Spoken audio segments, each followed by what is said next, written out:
बिस्मिल्लाहिर्रहमानिर्रहीम। मैं हूं रज़ा मेकर, आप देख रहे हैं IRK न्यूज़। आइए जानते हैं आज की कुछ अहम अपडेट्स इमरान रियाज खान से।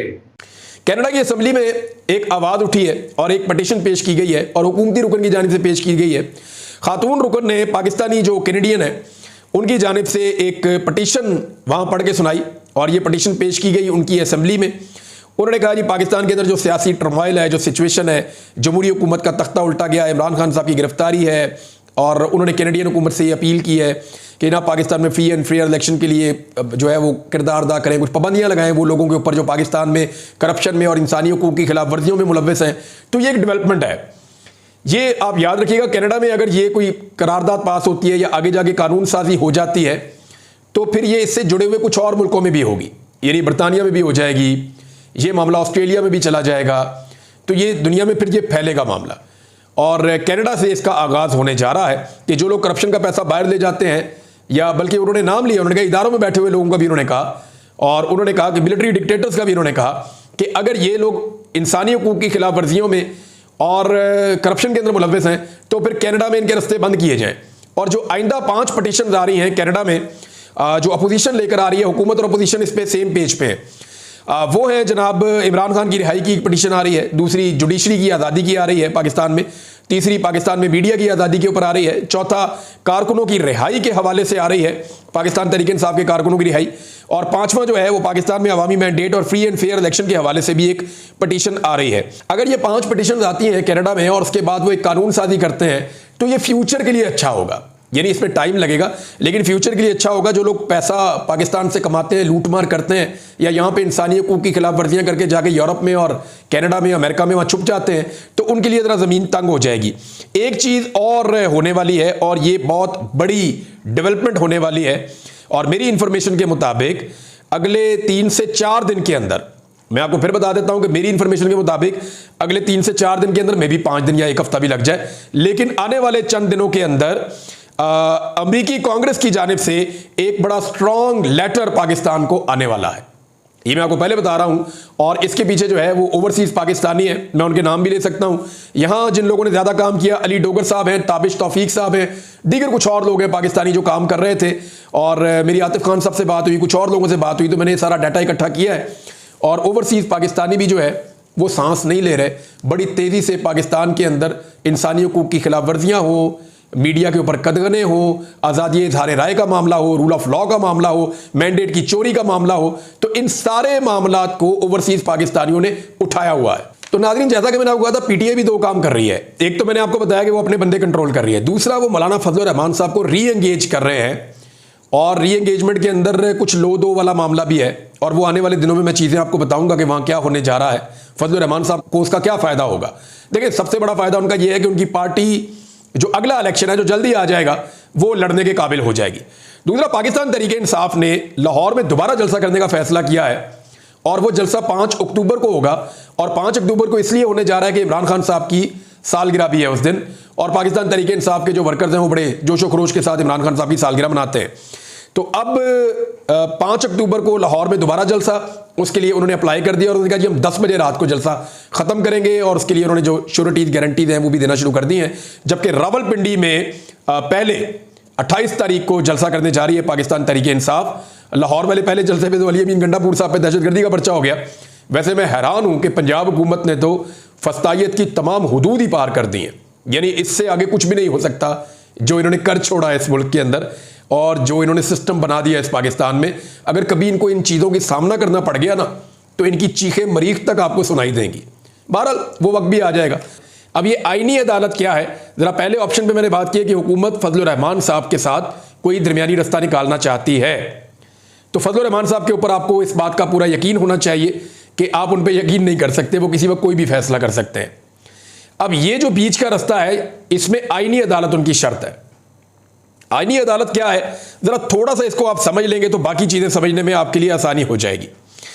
आईनी अदालत ऐसे है कि एक ऐसी अदालत बनाई जाए जिसका एक नया चीफ जस्टिस ऑफ पाकिस्तान बने उस अदालत का, और वो जो चीफ जस्टिस होगा वो सुप्रीम कोर्ट ऑफ पाकिस्तान के चीफ जस्टिस के भी ऊपर चला जाएगा, और उसके चीफ जस्टिस की मुद्दत मुलाजमत 68 साल की उम्र तक होगी, यानी कादी फायद ईसा साहब को भी दोबारा उस सीट पे बिठाया जा सकता है, और हो सकता है अगर सब ये कहें कि रिटायर्ड जज नहीं लगेगा तो कहेंगे ठीक है नहीं लगेगा, लेकिन उम्र की हद हम 68 साल करने जा रहे हैं इस मखसूस अदालत के लिए, आईनी अदालत के लिए, क्योंकि आईनी केसेस हैं, बड़े तजर्बे चाहिए ये वो, तो ऐसे कहकर ये कह देंगे कि 68 साल की उम्र की हद कर दें।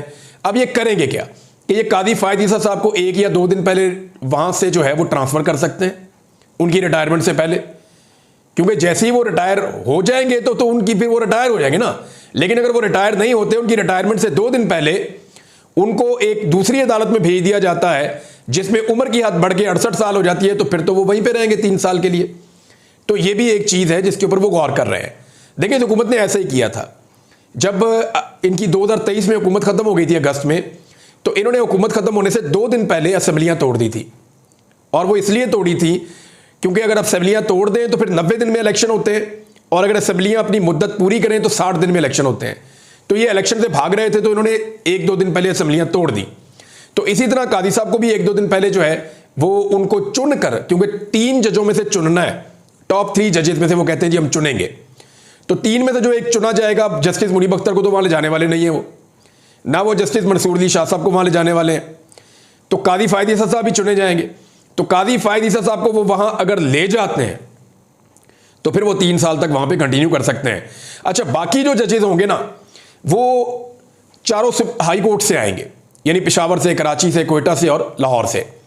अब ये 4 हाई कोर्ट से 4 जजेस आएंगे और ये एक आईनी अदालत बन जाएगी। ओवरऑल अगर आप ये देखें तो इसके अंदर चारों जजेस की काबिलियत, 5 में से 4 जजेस जो हैं वो बड़े लो कैटेगरी के होंगे as compared to supreme court के जजेस। और सुप्रीम कोर्ट ऑफ पाकिस्तान जो है वो नीचे चली जाएगी आईनी अदालत से, सारे इख्तियारात तो उसके पास चले जाएंगे, सारी ताकत तो उसके पास चली जाएगी, तो सुप्रीम कोर्ट तो बराए नाम ही रह जाएगी। तो ऐसी सूरत हाल में एक बात याद रखिएगा कि सुप्रीम कोर्ट ऑफ पाकिस्तान के 10 के करीब ऐसे जजेस हैं जिनके लिए काम करना मुमकिन नहीं रहेगा, और फिर वो शायद काम नहीं करेंगे। कुछ लोग तो ये दावा कर रहे हैं कि जजेस इस्तीफे दे देंगे और एक बहरान पैदा हो जाएगा, और कुछ ही दिनों के अंदर वकला को इस बात का एहसास हो जाएगा कि अदलिया का सारा स्ट्रक्चर तबाह हो गया, और फिर वकला की तहरीक को कोई भी चलने से, खड़े होने से और आगे बढ़ने से नहीं रोक पाएगा। तो जनाब ये बहरान है जिसकी तरफ ये जा सकते हैं। ये एक्चुअली आईनी अदालत ये है, इसको गैर आईनी अदालत कहें तो फिर आप ठीक ही है, यानी एक ऐसा काम करने जा रहे हैं जिसकी कोई प्रेसिडेंट ही नहीं है पाकिस्तान में। और जवाब क्या दे रहे हैं बिलावल भुट्टो जरदारी साहब का, अगर आप स्टेटमेंट देखें, वो ये कहते हैं कि सुप्रीम कोर्ट का टाइम बहुत ज़ाया होता है, 90% जो टाइम है ना सुप्रीम कोर्ट का वो आईनी केसों में लग जाता है। अगर आप परसेंटेज उठाकर देखें ना, जो लोग सुप्रीम कोर्ट ऑफ पाकिस्तान में काम करते हैं, रिपोर्टर्स वहां जाते हैं, जो वहां का अमला है, जो लॉयर्स वहां जाते हैं, उन्हें कहेंगे जी डाटा निकालें। जब डाटा निकालेंगे तो पता चलेगा ये 5% भी नहीं बनता। सुप्रीम कोर्ट ऑफ पाकिस्तान के जजेस का ज्यादातर टाइम आईनी केसेस में नहीं गुजरता। ये बिलावल ने पता नहीं कहां से डाटा ले लिया है, वो 90% कह रहे हैं। अब जैसे बिलावल मजबूर है, उनका डाटा भी लगता है मजबूर है, और वो मॉडिफाई हो गया बिलावल की तरह। तो 90% केसेस नहीं होते, बहुत थोड़े से केसेस होते हैं जो आईनी होते हैं। एक्चुअली आपको ज्यादा इसलिए लगते हैं कि वो ज्यादा रिपोर्ट होते हैं। जब आईनी मामलात अदालत में जाते हैं तो वो रिपोर्ट होते हैं, यानी आप देखें हफ्ते के अंदर 3, 4, 5 घंटे ऐसे होते हैं जो बहुत ज्यादा सुप्रीम कोर्ट में रिपोर्ट हो रहे होते हैं, लेकिन वो एक अदालत में। बाकी अदालतें रूटीन में अपना काम कर रही होती हैं, लेकिन उन्हें कोई रिपोर्ट नहीं करता। इसी तरह बाकी दिनों के अंदर अदालतें रूटीन में अपना काम कर रही होती हैं, लेकिन उन्हें कोई रिपोर्ट नहीं करता। यानी मैं अदालतों में जाता रहा हूं, वहां पे दर्जनों केसेस के बाद कोई एक आधा केस आता है जो सहाफियों की दिलचस्पी का होता है, यानी 2, 4, 5 दर्जन केसेस के बाद कोई 1-2 केसेस ऐसे आते हैं जिसकी खबरें आप बनाकर टीवी पे लगा सकते हैं। तो वो आईनी नौयत के मामलात या मीडिया की नौयत के मामलात वो बहुत थोड़े होते हैं। ये इन्होंने एक बिला वजह एक बिलावल भुट्टो जरदारी साहब ने गलत डाटा दिया है, इन्हें अपने डाटा की तस्हीह करनी चाहिए। एक ऑप्शन हुकूमत का जी मौलाना फजलुर रहमान साहब के साथ कोई दरमियानी रास्ता निकाला जाए, और दूसरा ऑप्शन जिसपे उनको हर हाल में काम करना है वो ऑप्शन है कि जो 63A है आइन का आर्टिकल, जिसके तहत कोई भी रुकन अपनी पार्टी की मर्जी के खिलाफ वोट डाल ही नहीं सकता, डालेगा तो काउंट नहीं होगा और उसकी सीट भी चली जाएगी। यानी ये ऐसा जुर्म है जो वो कर ही नहीं सकता, सीट भी गई और वोट गिना भी नहीं गया, फायदा भी कोई नहीं हुआ। तो इसी बुनियाद पे हमजा शहबाज की हुकूमत भी पंजाब में खत्म हुई थी 2022 में। इसके ऊपर जो है वो कादी फायद ईसा साहब ने एक बेंच बना दिया है 30 सितंबर के लिए। अब हुकूमत की सारी उम्मीद यह है कि इस आइन की जो तशरीह है वो सुप्रीम कोर्ट ऑफ पाकिस्तान एक नए सिरे से नए अंदाज में इस हुकूमत की मर्जी के मुताबिक कर ले, और जो फ्लोर क्रॉसिंग है या जिसे आप हॉर्स ट्रेडिंग कहते हैं, यानी बंदों की खरीदो फरोख्त या फ्लोर क्रॉसिंग, ये 2 नंबरी का रास्ता खोल लिया जाए। यानी आप अंदाजा करें कि पाकिस्तान में इस वक्त ऐसी हुकूमत है जो सुप्रीम कोर्ट ऑफ पाकिस्तान की तरफ अडियां चुक चुक के देख रही है, और देख क्या रही है कि किसी तरह से आप हमें फ्लोर क्रॉसिंग की इजाजत दे देना तो हम आईने पाकिस्तान में तरमीम करके पाकिस्तान के अंदर इस्तेहकाम ले आए। ये है जी इस वक्त पाकिस्तान के अंदर सूरत हाल। तो नाज़रीन, ये थी आज की अहम अपडेट्स।